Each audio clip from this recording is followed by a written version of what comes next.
ഈശോയിൽ സ്നേഹം നിറഞ്ഞ എൻ്റെ സഹോദരി സഹോദരങ്ങളെ, സർവശക്തനായ ദൈവം നമുക്കൊരു പുതിയ ദിവസം കൂടി തന്നതിനെ ഓർത്ത് നമുക്ക് ദൈവത്തിന് നന്ദി പറയാം. നമ്മുടെ അവസ്ഥ എന്താണെന്ന് കർത്താവിനോട് നമുക്ക് ഏറ്റുപറയാം. നമ്മുടെ വിശ്വാസം ദൈവസന്നിധിയിൽ പ്രഖ്യാപിക്കാം. ഇന്ന് നമ്മൾ ശ്രവിക്കുന്ന തിരുവചന ഭാഗം മത്തായിയുടെ സുവിശേഷം 8-ാം അധ്യായം 8 മുതൽ 10 വരെയുള്ള തിരുവചന ഭാഗമാണ്.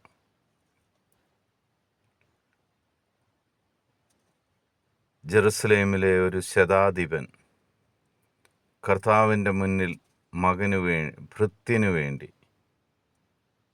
സൗഖ്യത്തിനു വേണ്ടി യാചിക്കാൻ ചെല്ലുമ്പോൾ അവൻ എന്തുമാത്രം വിശ്വാസം തൻ്റെ പിതാവായ ദൈവത്തിനുണ്ട് എന്ന് വ്യക്തമാക്കുന്ന ഒരു തിരുവചന ഭാഗമാണ് നമ്മൾ ശ്രവിക്കുന്നത്. താൻ ആരാണെന്നും തൻ്റെ അവസ്ഥ എന്താണെന്നും അറിയുന്ന അവൻ ദൈവത്തിൻ്റെ മുന്നിൽ തന്നെ തന്നെ വിട്ടുകൊടുക്കുന്ന ഒരവസ്ഥ.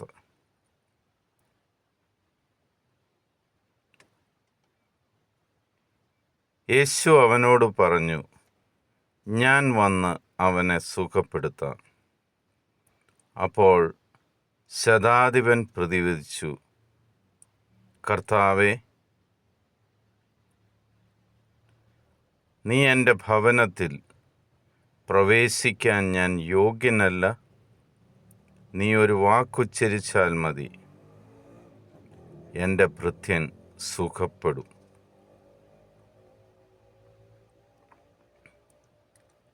ശതാധിപൻ തൻ്റെ അവസ്ഥ കർത്താവിനോട് പറയാണ്,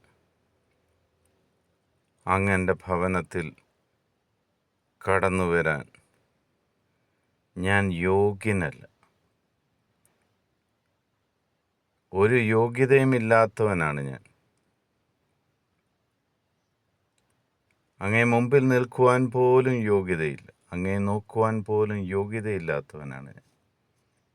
ആയതിനാൽ ഞാൻ വിശ്വസിക്കുന്നു കർത്താവേ, നീ ഒരു വാക്ക് ഉച്ചരിച്ചാൽ മതി, നീ ഒരു വാക്ക് പറഞ്ഞാൽ മതി,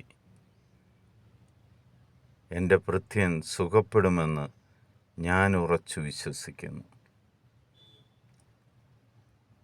അവൻ്റെ വിശ്വാസത്തിനാണ് ദൈവം വില കൽപ്പിക്കുന്നത്. നമ്മൾ രോഗസൗഖ്യത്തിനായിട്ട് പലയിടത്തേക്കും ഓടുമ്പോൾ വിശ്വാസത്തിലാണ് നമ്മൾ ചെയ്യുന്നതെങ്കിൽ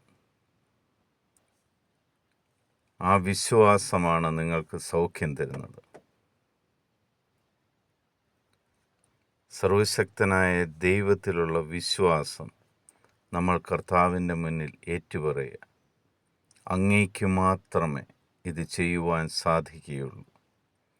ലോകത്തിന് അസാധ്യമായ കാര്യം സർവശക്തനായ കർത്താവെ, അങ്ങേക്ക് മാത്രമേ ഇത് ചെയ്യുവാൻ സാധിക്കുകയുള്ളൂ എന്ന് കർത്താവിൻ്റെ മുന്നിൽ പ്രഖ്യാപിക്കുമ്പോൾ ആ ദൈവം നിനക്ക് വേണ്ടത് ചെയ്തു തരും.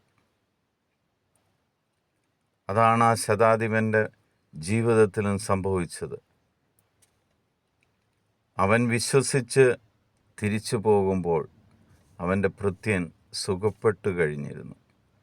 അവൻ വിശ്വാസം ഏറ്റുപറഞ്ഞ ആ നിമിഷം അവന് ലഭിക്കേണ്ട അനുഗ്രഹം അവന് ലഭിച്ചു കഴിഞ്ഞു.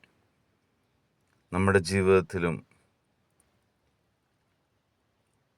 വിശ്വാസം ഏറ്റുപറയുവാനും അനുഗ്രഹങ്ങൾ നേടുവാനും ദൈവം നിങ്ങളെ സമർത്ഥമായിട്ട് അനുഗ്രഹിക്കട്ടെ എന്നും ദൈവത്തിലുള്ള അടിയുറച്ച വിശ്വാസത്തിൽ നിലനിൽക്കുവാൻ ദൈവം നിങ്ങളെ സഹായിക്കട്ടെ എന്നും പ്രാർത്ഥിക്കുന്നു. ഇന്നത്തെ ദിവസം അനുഗ്രഹത്തിൻ്റെയും ദൈവസമാധാനത്തിൻ്റെയും ദിവസമായി മാറട്ടെ. ദൈവം നിങ്ങളെ എല്ലാവരെയും കാത്തുപരിപാലിക്കട്ടെ.